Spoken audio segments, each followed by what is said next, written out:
Congressman Devin Nunes represents the state of California. He is, of course, on the House Intelligence Committee, and he joins us tonight. Congressman, why wouldn't DOJ prosecute Jim Comey for committing a crime that he's admitted to committing? Well, Tucker, I agree with everything in your opening statement. I think every American should watch what you just said.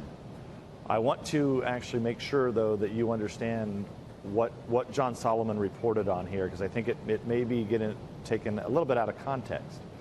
The IG, supposedly according to Solomon's sources, made a recommendation, okay?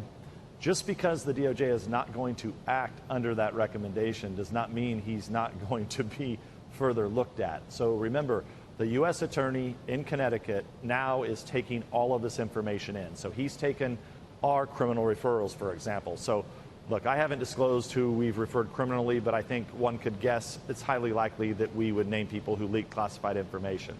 So they're not going to act on any of our referrals. Those have all been given to the U.S. Attorney in Connecticut. My guess is the same holds true for the IG. Everything's going to be given to the Attorney in Connecticut. So if I was James Comey, I wouldn't be walking in the cornfields of Iowa yet running for president.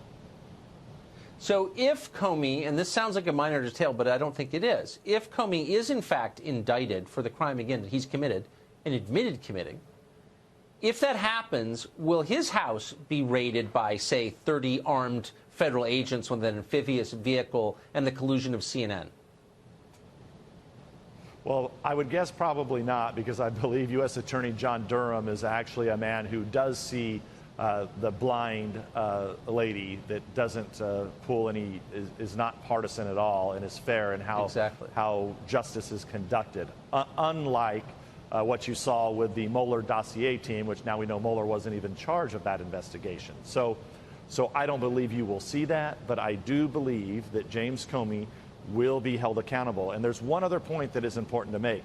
The IG, although has important powers, the IG does not have the power to investigate or compel people to be interviewed that don't work at the Department of Justice or in the government. So I've always been hesitant to, although I appreciate what the IG is doing, they are limited where John Durham is not limited, the U.S. Attorney looking at this. So there are a lot more people that need to be interviewed. Even in our investigation, you know, we would love to have a law enforcement arm that we could go out and conduct more interviews.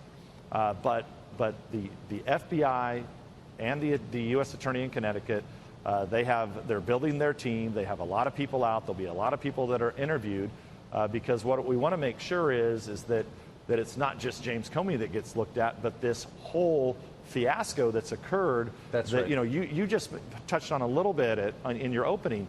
Don't forget the worst that's done. The leaking is really bad, and it was wrong, and it was done to incite a special counsel and poison millions of Americans.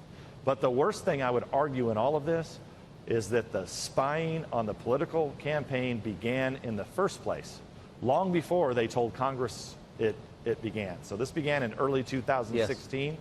And it was done in conjunction with the Hillary Clinton campaign. It doesn't get worse than that.